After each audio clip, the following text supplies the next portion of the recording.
Maintenant, des boîtes postales ont été ouvertes de force à Saint-Sauveur au cours des dernières heures. Karianne, les policiers de la SQ enquêtent.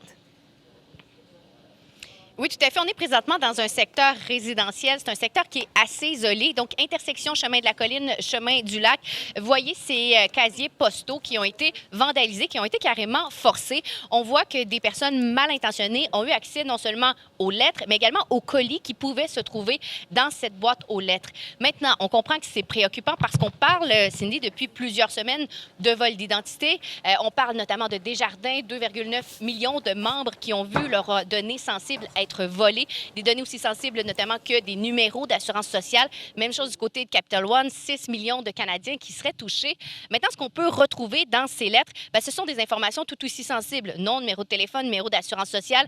Ici, on combine toutes ces informations. Ça peut devenir facile pour quelqu'un de mal intentionné, notamment d'usurper l'identité carrément de quelqu'un, de demander des cartes de crédit, de demander des prêts hypothécaires, des prêts également pour la voiture. Alors, c'est certain que pour les résidents du secteur, c'est préoccupant, d'autant plus que c'est un secteur assez isolé où c'était plutôt facile d'avoir accès aux boîtes aux lettres. On a parlé notamment avec une employée tout à l'heure de Poste Canada qui est venue ici constater les dégâts. On peut l'écouter. Moi, je fais le rapport et je vais soumettre ça à mes supérieurs, plus la police est déjà au courant. Fait que tout va se faire là, dans les heures qui suivent. Le temps que ça soit réparé, les gens iront chercher leur courrier à un autre endroit?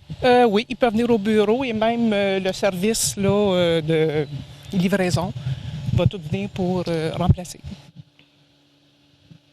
Cette employée travaille depuis 30 ans pour Poste Canada. Elle dit que malheureusement, ce n'est pas un événement isolé. Ça arrive parfois, mais dit que Poste Canada prend la situation au sérieux. D'ailleurs, sur le site de Poste Canada, il y a des onglets où on suggère aux gens, pour éviter des vols de données, des vols comme ça d'identité, d'aller récupérer à chaque jour le courrier pour éviter justement que des informations personnelles, oui, ne tombent entre mauvaises mains. C'est vrai que dans le contexte actuel, c'est assez inquiétant. Merci, Karianne.